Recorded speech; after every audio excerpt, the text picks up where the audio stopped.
It's 2:18 p.m. and our discussion zone is about to begin. I mentioned earlier that we'll be having some guests in the house and we'll have an interesting discussion.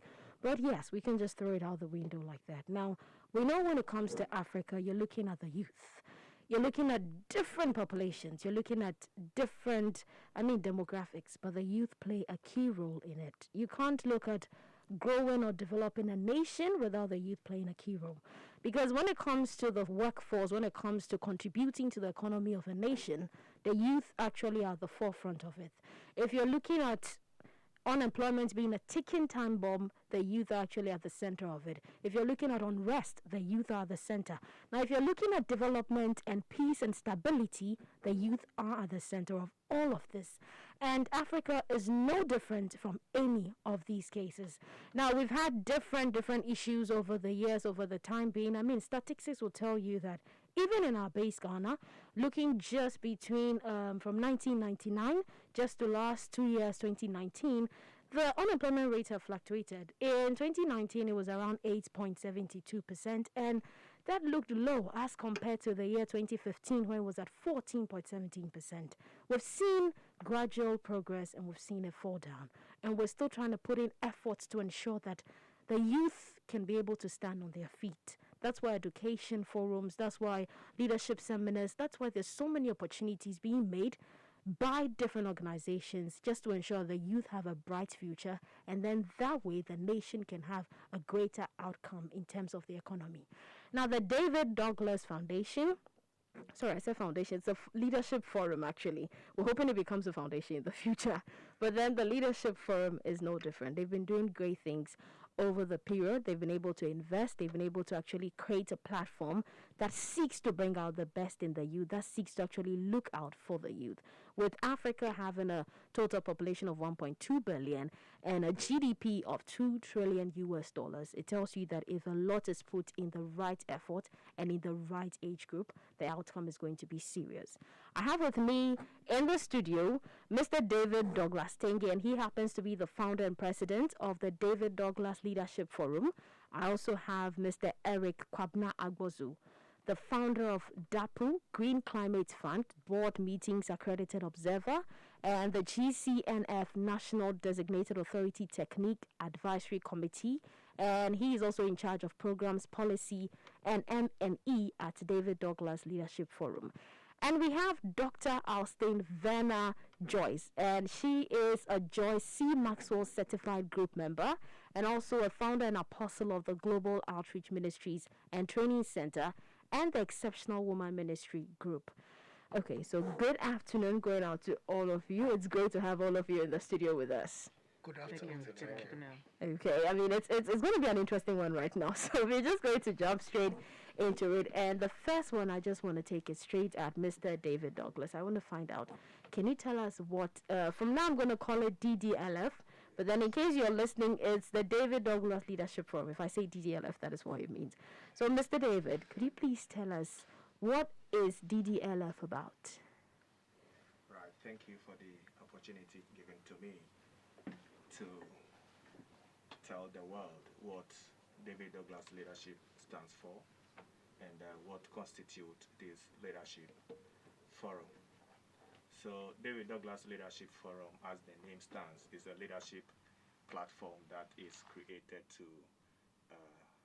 give leadership training through mentorship, coaching, and counseling to our youth of today. And as you rightly touch on, the youth form the large capital base of our population. And looking at the future of the youth, there is a need for us to have a springboard for a change of mind that can help our youth for tomorrow. You've mentioned so many things that our youth are exposed to, and if we don't have measures in place that can actually guide them through that, they will be exposed to so many things that if we are not careful, the future of our nation and the future of our leaders will be endangered. So for that reason, we thought it wise that there should be a platform for us that will serve as a guidance for our youth for tomorrow, to help them to understand their reason for existence and the reason why God has created them, and guide them through that line. And that is the reason for the David Douglas Leadership Forum. Wow, that's an amazing reason. But I don't think this was just born out in a day, or just you just got up and felt like doing. I'm sure something motivated you to actually want to start this. I mean, is there a story behind it? Is there a personal experience or an observation you made that made you think, I have to create something?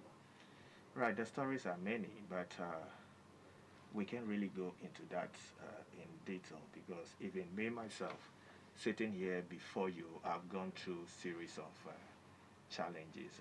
I was with Apostle the last time in a church where I was asked to give a short message, and I was giving a message about my parentalhood as to being given birth to at the age of not even a year, and your parents separated, and to the fact that you don't even know your mother, that the first day you saw your mother, somebody have to tell you that this is your mother. You have a father, but you don't have a father. So if God has been so grateful to some of us like this, looking back where we came from, you can come this far and allow people who are following you to go through the same challenges that you have gone through in life. That's true. So if you have the opportunity, you have to extend that opportunity to other people to ensure that they don't come on the same line that you come from. So that is one side of the story. But what actually caused us to come up with this is we used to do community health screening. And that community health screening actually allows us to go to prisons and communities, deprived communities. So going to these areas, you go to the prisons, and then the number of youth in the prisons, actually, you keep asking yourself questions. What happened? What's gone wrong? And stuff like that. So we did few works on that, and we realized that, the youth, they have those that found themselves to the other side of the world. Most of them is just because they didn't know the reason why God gave them the talent. An armed robber is very skillful.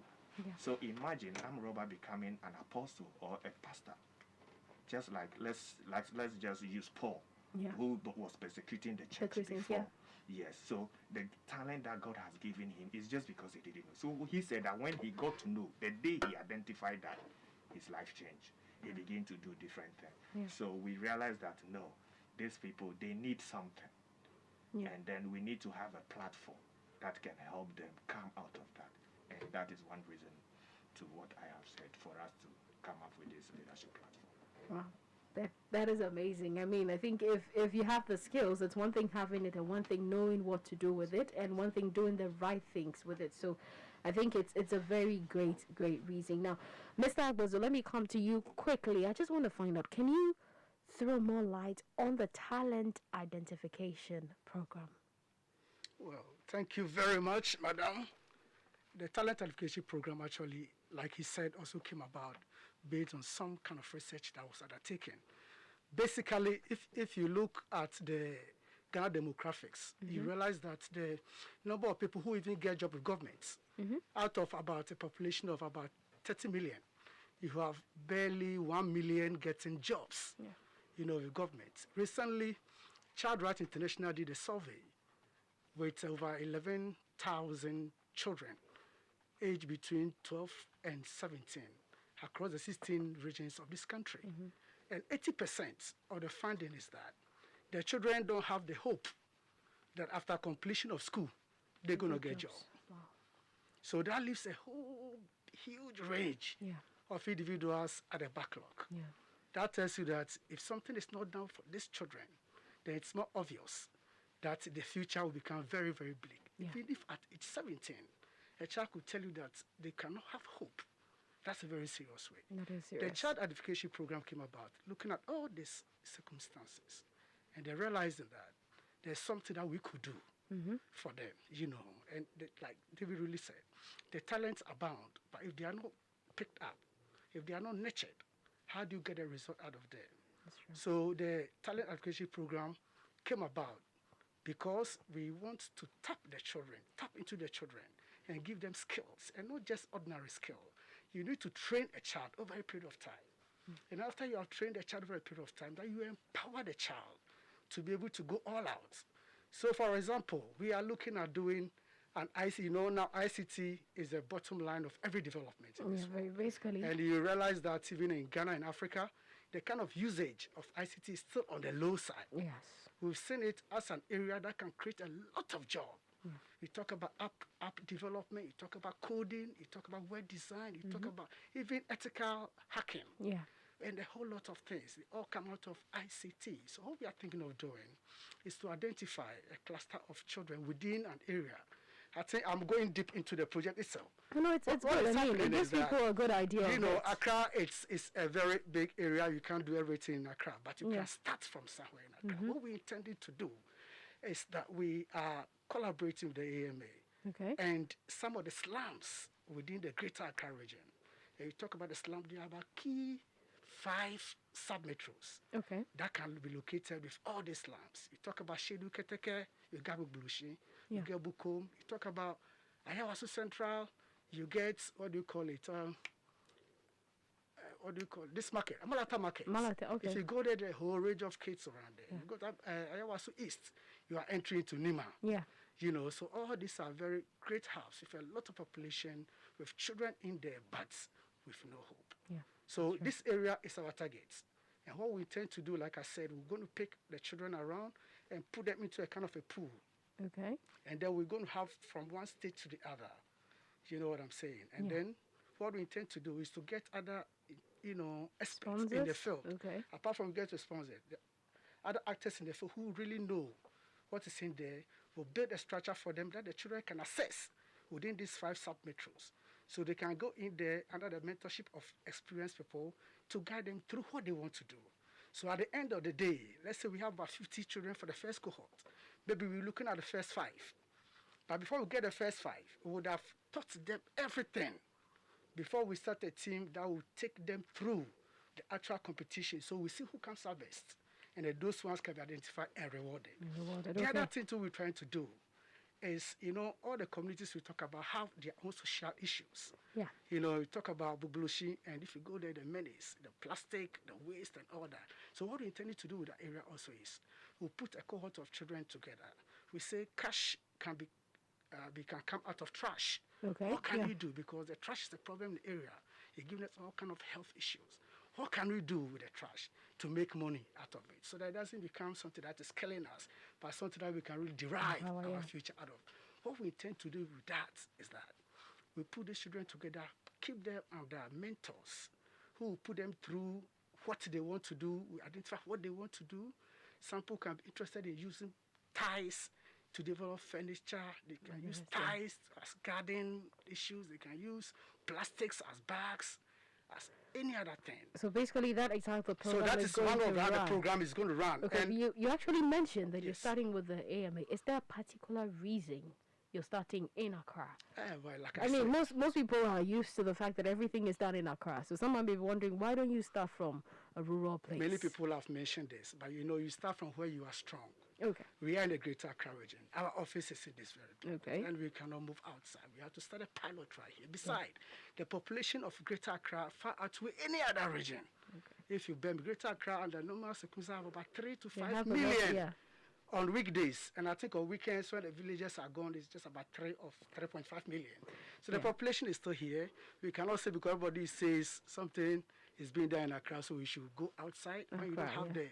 So we started a pilot project right here in Accra. And based on the experience we get from Accra, then we can move out to the rest of the regions.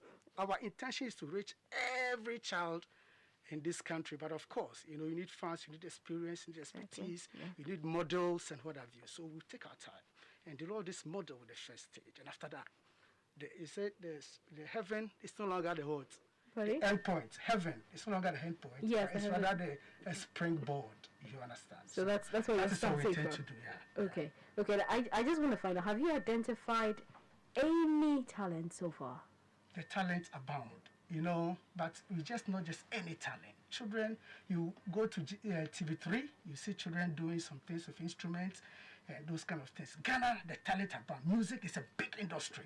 And the children are very excited about that. So the music industry, we see a lot of talent in there. But our problem is that the kind of songs that is churned out is a very bad music. It's a lot of pornographic things, leaving our children to become sex machines. We don't want that one to happen. Okay. And so even though we identify music as one of the key talents, singing, composing, and what have you, we want our children to come up with a different stream of music.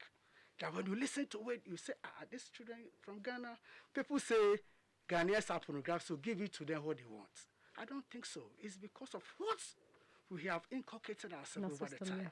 That is what really has eaten into us. That's So though we identify a lot of talent in the field of music, instrumentation, poetry, recitals, in the field of using the hands, craft work, skills development and all that. Okay. But leaving the children on their own, they can't do anything. They can't do that. That is true. That is so true. We have to be there as a team to support them. That is true. I'll come back to you. Please do.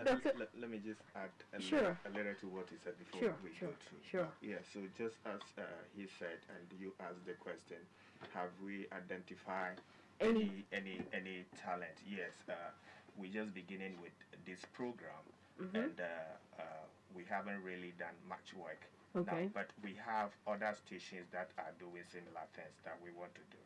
Just as he mentioned, TV3. TV3 has the talented kids. Okay, so they have talented kids, and it's like a platform.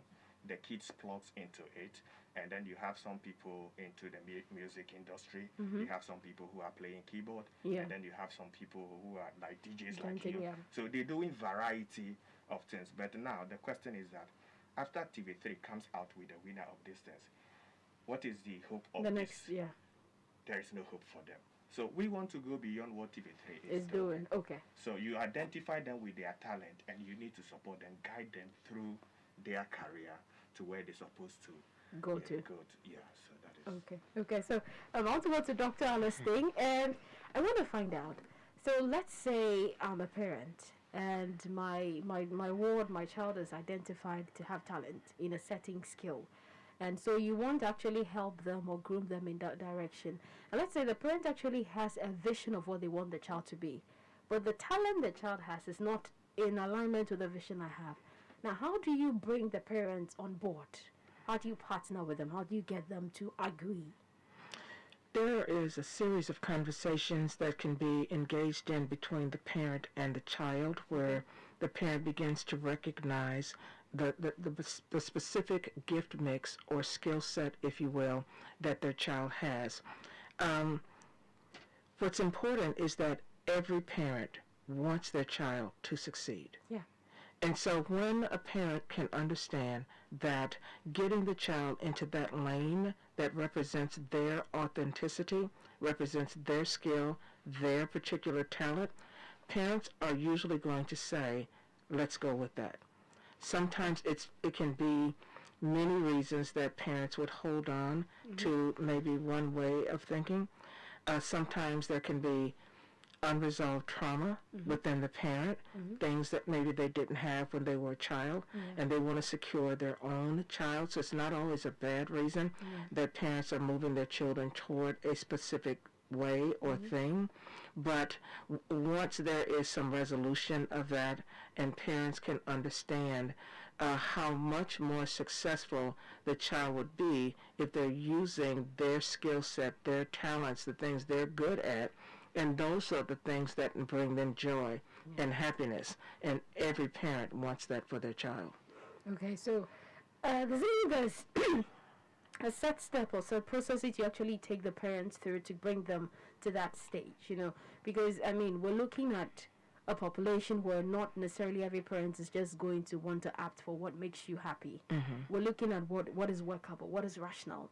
In the long term, most parents will say, I rather want my daughter to be a doctor than just probably become a musician, because they look at stability in terms of that for the child. That can sustain the child. That is a secure, safe job.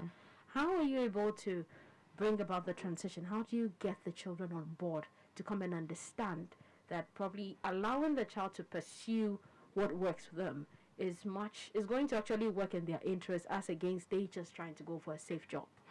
I have, I'll answer that by telling you a story. I have several friends that the parent wanted them to be a psychologist. And they encouraged the child and encouraged the child and encouraged the child. And early on in college, you could tell that that was not their interest. And so they encourage the child through to graduation. And in the United States, a 4-year degree in psychology doesn't really work for you. You need to go ahead and acquire your master's degree and then on to your PhD degree.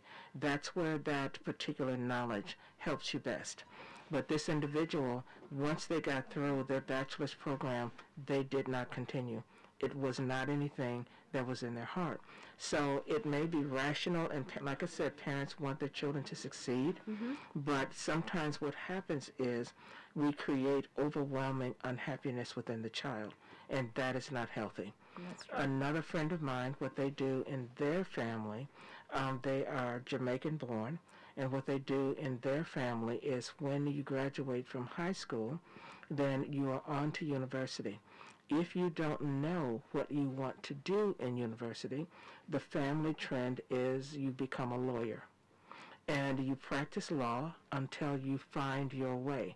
So it's a temporary thing. You do this until you find what you really want to do. And this particular friend of mine, she sent her son to Harvard University, which is one of the premier law schools in the United States. And 2 years in, he discovered he did not want to practice law. What he wanted to do was in the field of education. But he found his way. So I think there has to be conversation. And I get the practicality of being able to sustain themselves and all of that. And that's where the wisdom of the parent comes in. But there must be a conversation between the child and the parent where on both sides there's agreement. Wow. Okay, now, Mr. Douglas actually mentioned the fact that you're not just, I've even read from everything, the little brief I got, that it's not just about taking you through school or just helping you acquire talent, but then to even career guidance to lead you. So it's more like we're finishing this race with you. We're ensuring that we're not leaving you in the middle of the road. So how do you actually create an enabling environment so that these talent or these children are able to realize their full potential? That can happen through coaching. Okay. Coaching and empowerment are extremely powerful tools. And the David Douglas Leadership Foundation is focused toward counseling, toward coaching, toward mentorship that helps children to identify what is in them. And I think when we look at it, so coaching and empowerment can be singular, right, one-on-one, but it also can be in a group. So when you have parents and children together, enjoying this mentoring process, so we're not just mentoring children, we're also helping to mentor parents so they understand how to support their own children. That becomes a very powerful partnership. Okay, sorry. Mr. David, thank you so much. I quickly want to find out, is there a set standard to identifying the talents? Is there any, because you mentioned that talented but needy. Do you have a set criteria to be able to say, okay, what do you do? Is it a craft by a skill? Is it probably you're good at singing, you're good at something? Is there a set standard for assessing these talents? All right, so if there is one, what I would say is we don't have a set standard to say. That is why we are open to all areas of skills. We're not limited to a particular skill, but we open to all areas of skill, and that is why I brought in the talented kid from TV3. You realize that City TV is doing the same thing, but they are limited to one thing, and their limitation is that they are doing keyboard idol. So it is just about keyboard. If you can play keyboard very well, then you're good. In there. But we go beyond that, and we are open to all areas of skills.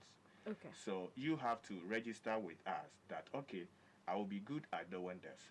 We put the teams together, the competition, we put it together, we get judges for it. So we have the judges, and so the day of competition, we have the judges there who will actually observe what you are doing and said, okay, you are good. But it doesn't mean that if you don't win, we drop you. If you don't win, for you to register with us, sign you on our platform. So we will add you to the team that we have to mentor. So if you don't win in this season, it doesn't mean you are a loser. You might win in the next season. So we put you on our mentorship program, and then we guide you from there. And Okay. to add a quick one to what he said, Yes. the other thing too is that, talent, innovation, and all these ones will lead to problem solving. Okay. So it should not just be talent for the sake of talent, but how to go into solving community-based problems. Otherwise, it's nothing going there. Okay. And then you talk about the issues of the young guys picking a talent that parents may not be very satisfied with. Gone are the days in the 70s, 80s when we were growing up. I used to play football, so my mother wouldn't allow me because in the end, there was no future. But today, it's different. if the rich men are taking their kids to the academy, without everybody to go through the formal education system because they know what is in there. So I take knowledge. Yeah. Parents open their eyes from the traditional works, law, teaching, nursing, and all. There are new innovative ways, Okay. I'd like to say a big thank you so much to all of you. Very grateful for your time. We hope that as time goes on, we'll be able to talk more about it, look at more aspects of it, and be able to further grow it. Thank you so much. I thought you were going to ask Doc how is her experience in Ghana so far as a film and stuff like that. Sure. She can tell you how Okay, I'm quickly running out of time, that is why. But how has it been so far being in Ghana, Doc? This has been a very great experience. It is very positive and very powerful, and I'm grateful to be partnered with the David Douglas Leadership Forum. Okay, thank you so much. Thank you guys so much. Do have a wonderful afternoon, and Doc, do enjoy your stay in Ghana. We hope you see great things, and when you come back, greater things will be coming on. Thank you so much. If you enjoyed this video, don't forget to like it, subscribe, and share.